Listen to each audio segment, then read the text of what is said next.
오늘의 말씀은 사도행전 9장 19절 하반절부터 31절까지 말씀입니다. 사울이 다메섹에 있는 제자들과 함께 며칠 있을새 즉시로 각 회당에서 예수가 하나님의 아들이심을 전파하니 듣는 사람이 다 놀라 말하되 이 사람이 예루살렘에서 이 이름을 부르는 사람을 멸하려던 자가 아니냐. 여기 온 것도 그들을 결박하여 대제사장들에게 끌어가고자 함이 아니냐 하더라. 사울은 힘을 더 얻어 예수를 그리스도라 증언하여 다메섹에 사는 유대인들을 당혹하게 하니라. 여러 날이 지나매 유대인들이 사울 죽이기를 공모하더니 그 계교가 사울에게 알려지니라. 그들이 그를 죽이려고 밤낮으로 성문까지 지키거늘 그의 제자들이 밤에 사울을 광주리에 담아 성벽에서 달아 내리니라.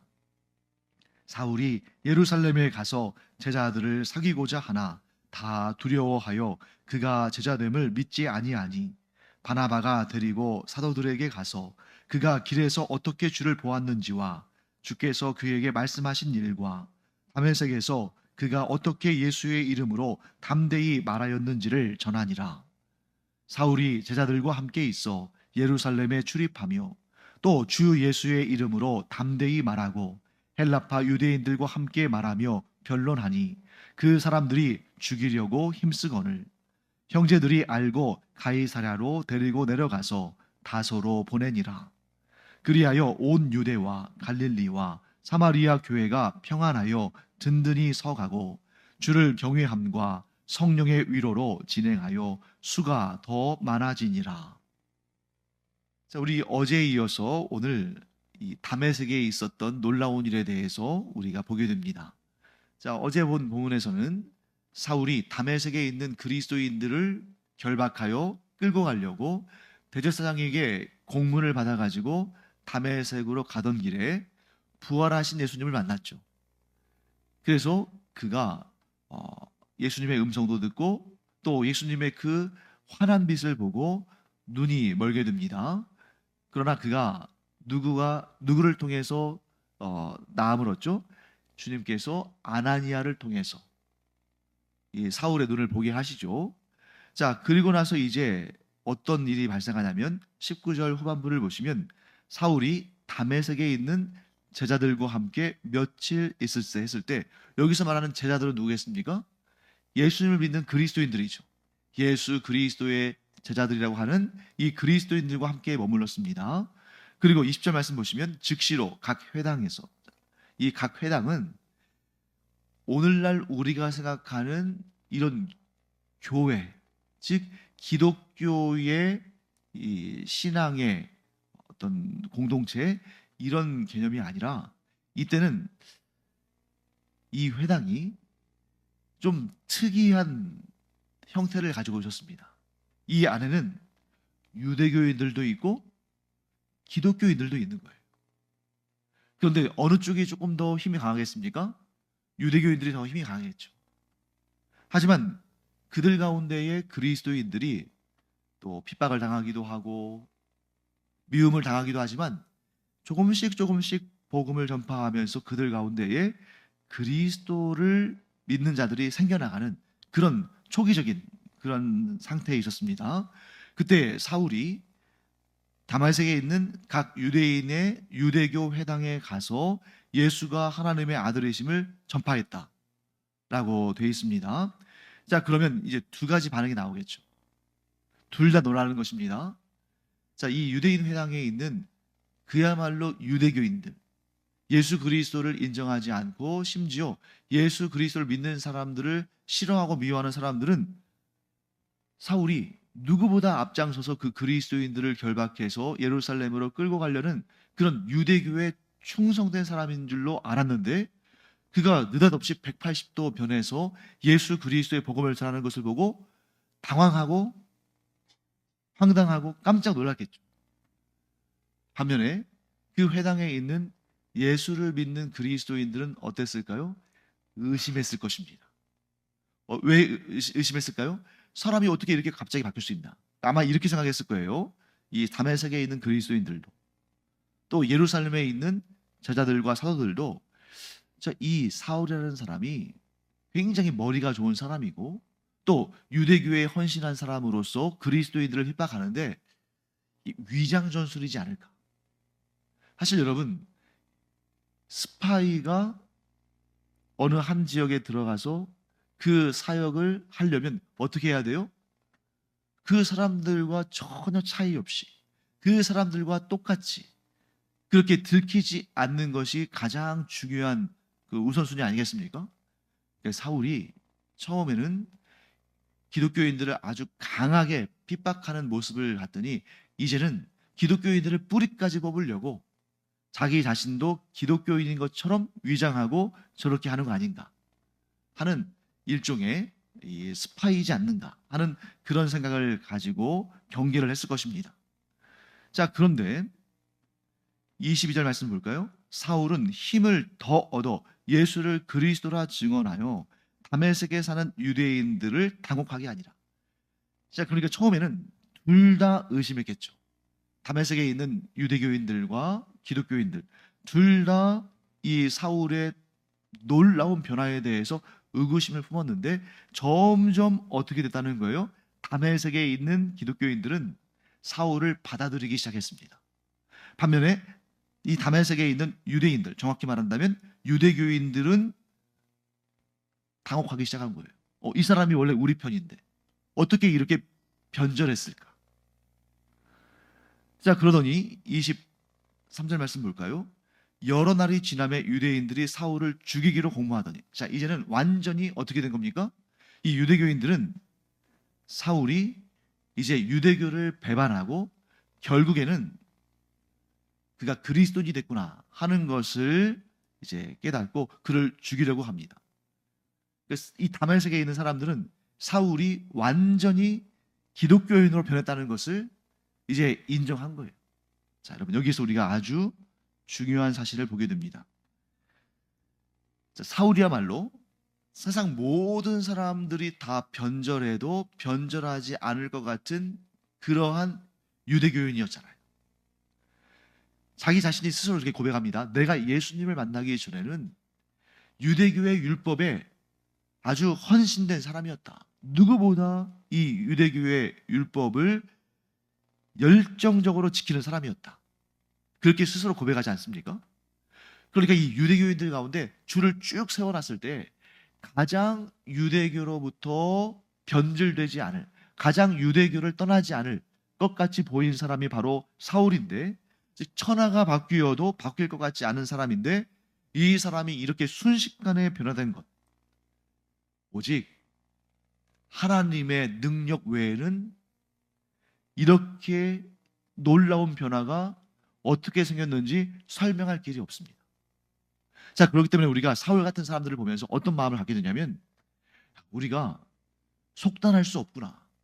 그러니까 지금 우리가 뭐 복음을 전한다든지 또 교회로 이끌어 오려고 막 그렇게 애를 쓰는데 정말 요동하지 않는 사람들 있잖아요. 뭐 우리의 가족이나 친척이나 또는 이웃이나 이 가운데 정말 내가 복음을 전하고 또 교회에 이끌고 가고자 하고 하는데도 전혀 요동하지 않는 사람들이 있으면 우리가 막 낙심하기도 하고 포기하기도 하죠. 하지만 이 사울을 통해서 우리가 분명히 알 수 있는 것은 무엇입니까? 사람에게는 불가능이 있지만 하나님께는 불가능이 없으시다. 그렇기 때문에 이 사울도 변화시킨 하나님께서 얼마든지 내 앞에 있는 저 완악하고 마음이 강팍하고 흔들리지 않고 정말 요동하지 않는 그러한 복음 앞에 전혀 까딱하지도 않아 보이는 그런 자도 하나님께서 택하시면 반드시 변화된다. 이런 놀라운 역사를 우리가 이 사울을 통해서 보게 된다는 것입니다. 하나님께서 변화시키지 못하실 사람은 아무도 없다. 자, 그래서 이제 어떤 변화가 생깁니까? 유대인들이 사울을 죽이기로 공모했습니다. 그런데 그 계교가 사울에게 알려졌어요. 누가 알렸을까요? 유대교인들과 기독교인들 사이에 종교의 차이는 있을지 모르지만 그들이 혈통적으로는 서로 교제하는 그런 유대인들이잖아요. 그러니까 그 소문이 안 날 수가 없는 거죠. 아무리 잘 속여도, 아무리 잘 숨겨도. 그래서 이 그리스도인들 가운데에, 예수님의 제자들 가운데에 이 개교를 들은 자가 눈치챈 사람이 사울에게 알렸습니다. 근데 얼마나 이 사람들이 사울 죽이기를 헌신했든지 그를 죽이려고 어떻게 했어요? 밤낮으로 성문까지 지켰다. 그러니까 밤에는 사실 사람들이 거의 안 다니잖아요. 근데 사람이 거의 안 다니는 그 어둠을 틈타서 사울이 도망칠까봐 성문에서 그들이 숨어 있다가 사울이 나오면 죽이려고 그들이 하루 24시간 내내 사울을 향해서 눈을 떼지 않았다는 것입니다. 그랬더니 어떻게 합니까? 하나님께서 지혜를 주셨죠. 하나님께서 사울을 살리시기 위해서 사울 주변에 있는 예수 그리스도의 제자들에게 지혜를 주셔서 어떤 방법을 고안해냅니까? 사울을 광주리에 담아서 성벽에서 내렸습니다. 제가 지난번에도 말씀드렸습니다만 이 광주리가 그냥 우리가 생각하는 소쿠리 정도가 아니라 아주 그 견고하고 튼튼한 아마 이런 용도로 쓰였을 것 같아요. 자, 이 다메섹 성벽에서 다 내렸잖아요. 그럼 이 사람들이 건축을 할 때 뭔가 장비가 있었을 거 아닙니까? 근데 오늘날처럼 뭐 크레인이 있는 것도 아니고 지게차가 있는 것도 아니고 이 당시에는 이렇게 큰 광주리, 그러니까 짐을 실는 용도의 큰 광주리를 만들어서 그것을 이렇게 성벽으로 말아 올려가지고 그런 물건들을 이동하고 했겠죠. 그러니까 오늘날로 따진다면 뭐 사다리차 같은 역할을 하는 것이 있었는데 거기에 사울을 담아서 내림으로 말미암아 사울이 유대교인들의 그 감시망을 피해서 안전하게 도피할 수 있도록 도왔다는 것이죠. 자, 여기에서 우리가 아주 중요한 사실을 또한 알게 됩니다. 유대교와 기독교의 결정적인 차이. 자, 유대교와 기독교의 결정적인 차이. 다른 말로 하면 유대교인들과 그리스도인들의 결정적인 차이.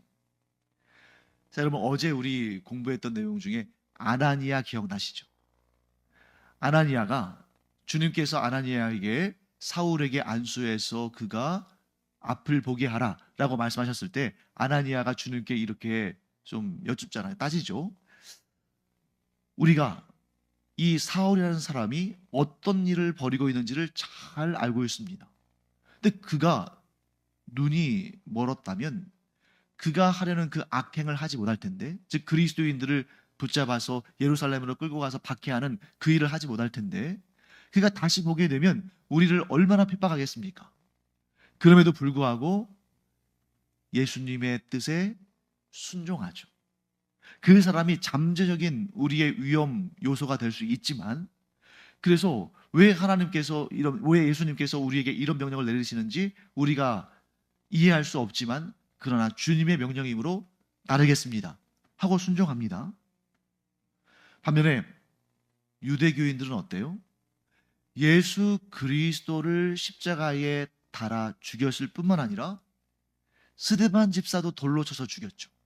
그리고 이제 와서는 누구도 죽이려고 합니까? 사울도 죽이려고 해요. 여러분, 이렇게 죄 없는 자를 죽이는 것, 이게 하나님의 뜻입니까? 하나님의 뜻이 아니에요.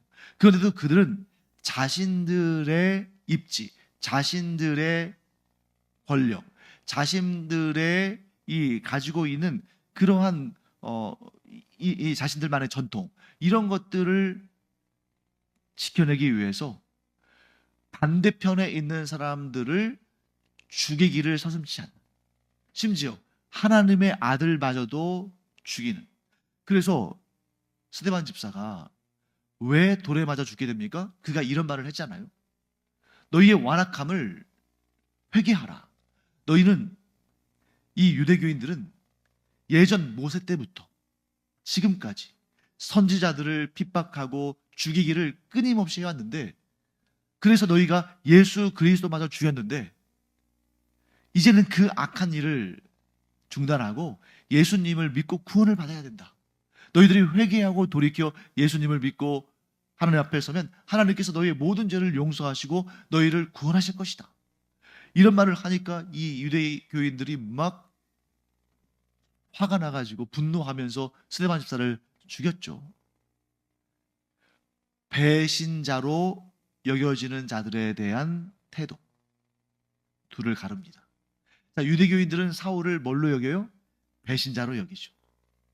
반면에 그리스도인들은 사울을 어떻게 여깁니까? 그를 핍박자로 여깁니다. 원수 같은 역할을 하고 있죠, 지금. 그런데 그리스도인들은 자신들을 핍박하는 자라 할지라도 그를 긍휼히 여기며 그를 위해 기도합니다. 왜요? 예수님을 품고 있는 사람들이거든요. 그리스도인들은 예수님의 마음을 품고 있다 보니까 예수님을 따라갑니다. 자, 예수님께서 어떻게 하셨습니까? 예수님께서 아무 죄 없으신 예수님을 무고하고 음모를 꾸며서 예수님을 죽인 그 악한 자들을 향해서 십자가에 달려 돌아가실 때 뭐라고 말씀하셔요? 하나님, 아버지요, 저들은 자신들이 지금 무슨 일을 하고 있는지도 모릅니다. 그들의 죄를 그들에게 돌리지 마시옵소서. 이렇게 말씀하시고 십자가의 죽음을 당하셨습니다. 또 스데반 집사 마찬가지죠. 스데반 집사도 이 유대의 완악한 종교 지도자들이 자신을 향해서 돌을 던질 때 죽어가면서 뭐라고 말합니까? 하나님, 저들의 죄를 그들에게 돌리지 마옵소서.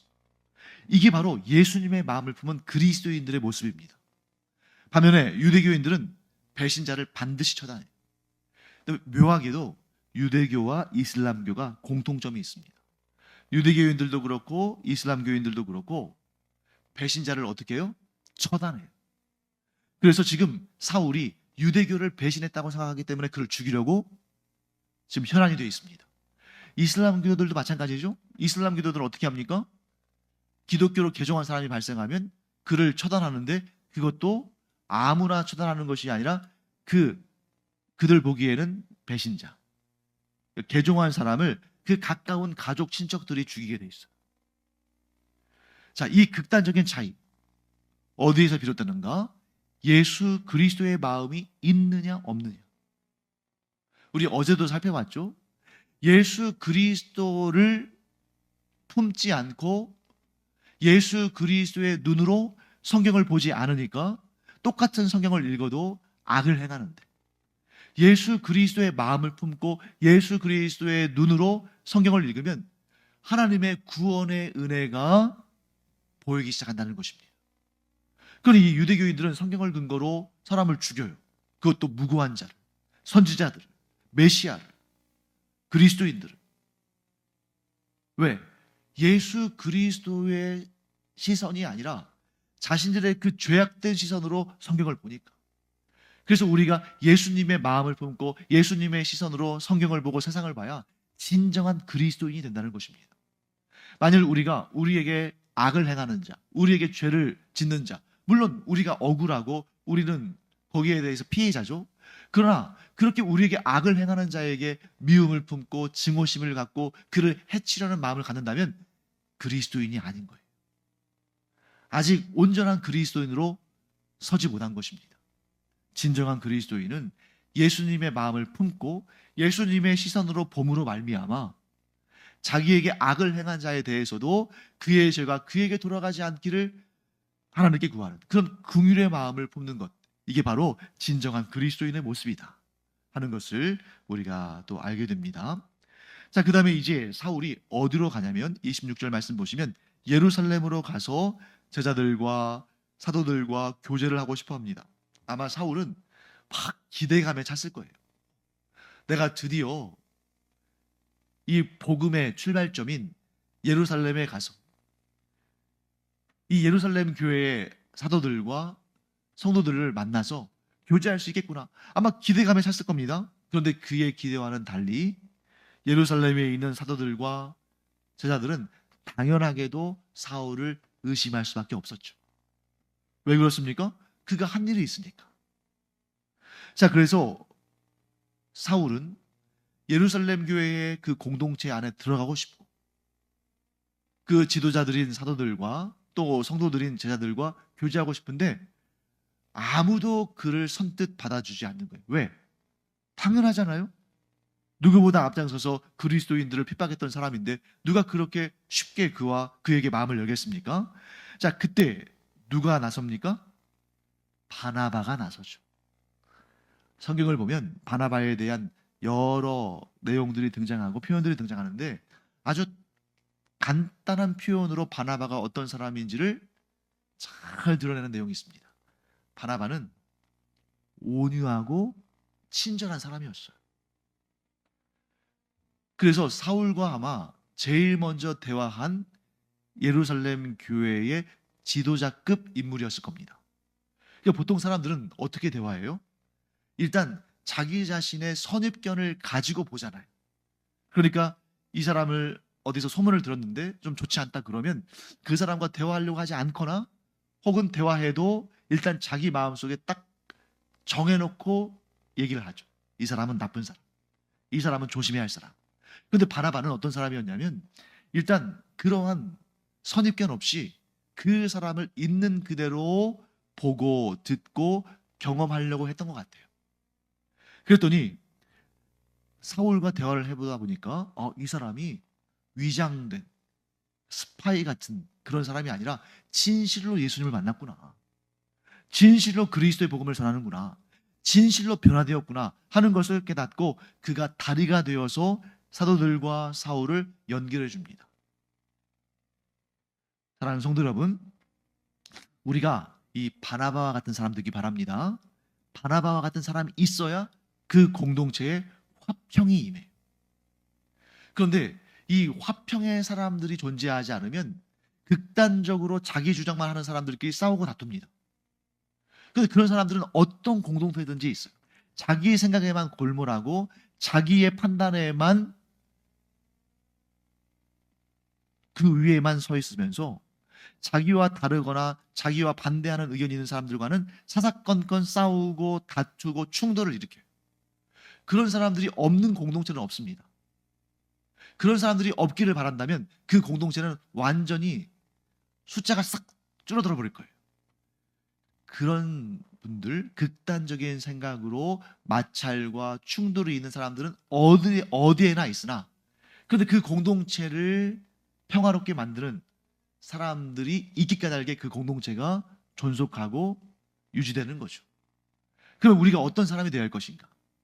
내 생각에만 몰두하고 내 판단에만 집중해서 나와 다른 사람들에 대해서 정죄하고 또 왕따시키고 싸우고 다투는 그런 역할 우리가 안 해도 됩니다. 우리는 어떤 역할을 하는 것이 하나님의 기쁘심이 되는 거예요? 모두에 대해서 선입견 없이 들어주고 또 고쳐줘야 할 부분들은 권면하고 또 그 사람에 대해서 다른 이들이 오해하고 있는 부분이 있으면 또 해명도 해주고 이러면서 화해와 화평의 다리가 되어주는 사람이 그 사람이 진정 공동체를 위해서 필요한 사람이고 하나님은 그런 사람들을 들어 사용하신다. 우리가 모두 이 바나바와 같은 화평의 사람들 되기를 간절히 축원합니다. 자, 그런데 여전히 또 이제 문제가 생깁니다. 어떤 문제가 생기겠어요? 유대교인들이 사울을 미워하고 그를 제거하려고 하는 거죠. 자, 28절부터 그런 내용 나오죠. 사울이 제자들과 함께 있어. 여기 제자들은 예수님을 믿는 그리스도인들이죠. 그리스도인들과 함께 예루살렘에 출입하며 교제했습니다. 또 예루살렘에서도 주 예수의 이름으로 담대히 말했어요. 자, 그 다음에 헬라파 유대인들과 함께 말하며 변론하니 그 사람들이 죽이려고 힘쓰거든. 헬라파 유대인들이 누굴까요? 자, 유대인은 유대인이에요. 혈통상 유대인입니다. 근데 헬라파는 어떤 언어를 쓴다고 했죠? 헬라어. 그러니까 이 사람들은 기본적으로 뭐냐면 디아스포라 유대인이라고 불러요. 디아스포라 유대인은 혈통으로는 유대인이지만 이미 진작에 해외로 나가서 거기에서 살았던 사람이죠. 우리식으로 따진다면 재외동포, 미국이나 일본이나 이런 데 있는 재외동포들에 해당하는데 이 사람들과 주로 대화했다는 겁니다. 왜 그랬을까요? 사울 자신이 디아스포라 유대인이었잖아요. 이 사람이 다소라는 오늘날로 따지면 튀르키예 남부에 있는 이 다소라는 도시에서 나고 자랐기 때문에 이 사람이 기본적으로 이 헬라파 유대인들, 즉 디아스포라 유대인들과 이 접점이 많은 거예요. 그러니까 그들에게 복음을 전한 거죠. 그랬더니 그들 가운데 또 바울을 싫어하는 기독교의 복음을 경계하는 사람들이 바울을 죽이려고 힘썼습니다. 그래서 30절 말씀 형제들이 알고 가이사라로 데리고 가서 자, 가이사라로 사울을 데려간 이유가 뭘까요? 가이사라는 항구 도시입니다. 그래서 이 항구 도시, 가장 큰 항구 도시인데 여기로 데리고 가서 거기서 배를 태워서 다소로 보낸 거예요. 왜? 육로로 다소로 가다가는 중간에 분명히 길에서 암살을 당할 겁니다. 그러니까 이 암살할 만한 사람들이 오기 전에 서둘러서 배를 태워서 다소로 보낸 것이죠. 여러분, 이 길르기아 다소 어떤 곳이냐면, 이곳은 아까 말씀드린 것처럼 이 소아시아 지역, 즉 튀르키예 남부 지역에 있는 도시인데, 우리가 다소하면 그렇게 귀에 익숙하진 않잖아요. 뭐 듣긴 했죠. 사울의 고향, 사도 바울의 고향이라는 말은 듣긴 했지만 이게 어떤 지역인지 잘 몰랐는데, 이 지역이 에베소 못지않게, 고린도 못지않게 교역과 교육의 중심지였습니다. 그러니까 많은 사람들이 무역을 위해서 다니고, 또 철학이나 사상이나 이런 학문들, 이런 교육들 발전한 곳이에요. 굉장히 큰 도시입니다. 바울이 여기에서 태어나고 유년기를 보냈어요. 디아스포라 유대인 가정에서. 근데 너무나도 감사하게도 그 부모가 이미 로마 시민권을 가지고 있었기 때문에 사울은 로마 시민권을 태어나면서도 갖게 됐어요.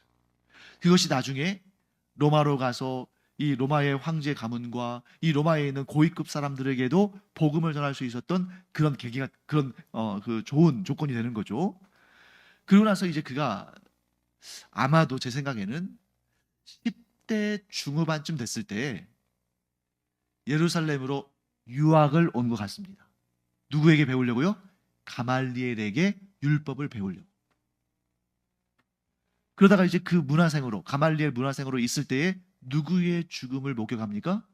스데반 집사의 죽음을 목격하죠.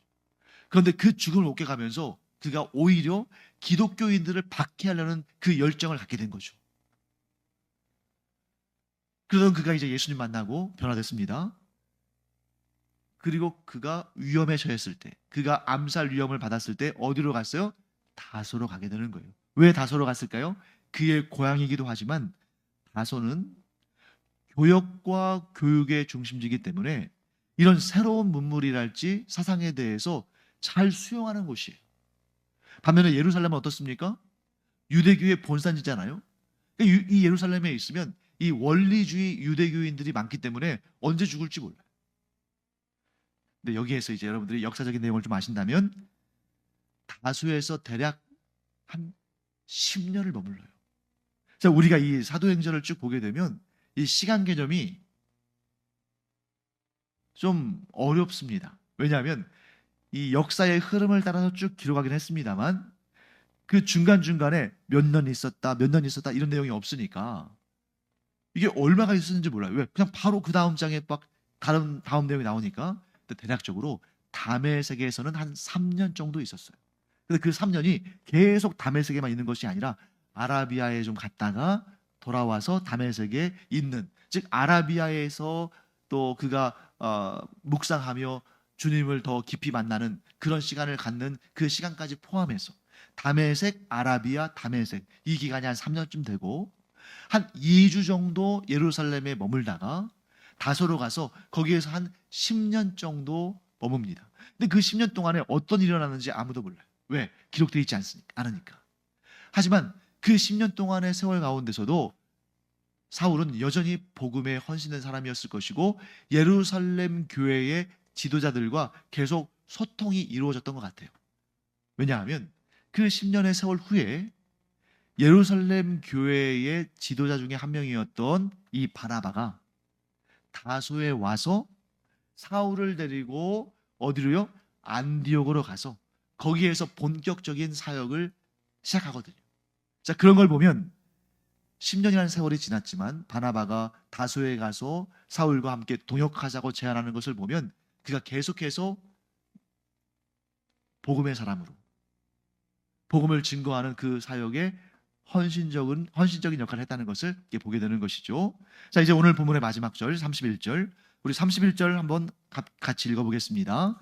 그리하여 온 유대와 갈릴리와 사마리아 교회가 평안하여 든든히 서가고 주를 경외함과 성령의 위로로 진행하여 수가 더 많아지니라.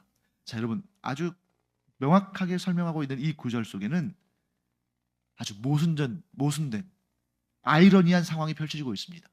자, 교회에 대한 핍박은 점점 작아질까요? 커질까요? 커지죠. 교회에 대한 핍박은 점점 커지는데 도리어 교회가 평안하여 든든히 서가고 주를 경외함과 성령의 위로로 수가 더 많아졌어요. 성도의 수가. 아이러니한 일이죠.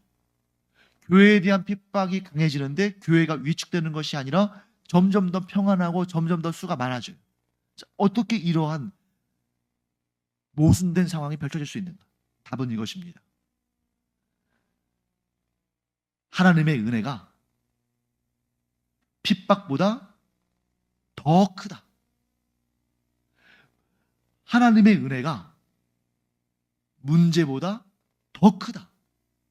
사랑하는 성도 여러분, 이 당시에 교회 공동체도 마찬가지고 오늘날 우리의 삶도 마찬가지고 역사상 그리스도인의 공동체와 그리스도인 개인에게 문제가 없었던 적은 단 한순간도 없습니다. 우리가 그리스도인이 되면, 우리가 교회 공동체를 이루면 모든 문제를 하나님께서 다 사라지게 하실 것이다. 그렇게 생각하면 크게 실족합니다. 왜요? 성도의 삶에도 교회 공동체의 이 상황 속에서도 문제는 항상 있다. 그럼에도 불구하고 우리는 무엇을 확신해야 됩니까? 하나님의 은혜가 우리가 지닌 문제보다 항상 더 크다. 비교할 수 없이 크다. 그러기 까닭에 우리는 문제 속에서도 평안을 누리고 박해 속에서도 새 소망을 가질 수 있다. 사랑하는 성도 여러분, 이 사실을 늘 기억함으로 말미암아 하나님이 주시는 평강을 누리는 우리가 되기를 간절히 축원합니다. 기도하겠습니다. 하나님 감사합니다. 하나님의 은혜가 항상 문제보다 크기 까닭에 이 초대교회 공동체와 사울이 핍박과 고난 가운데 있었음에도 불구하고 하나님께서만 주실 수 있는 진정한 평안과 형통과 그 수가 점점 더 불어가는 그런 놀라운 역사를 경험하게 되는 것을 보게 됩니다.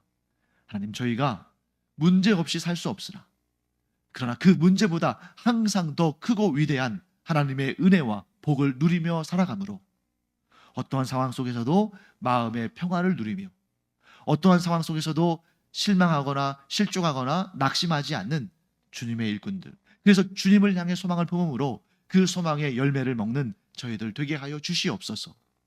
감사드리며 예수님의 이름으로 축복하며 기도합니다.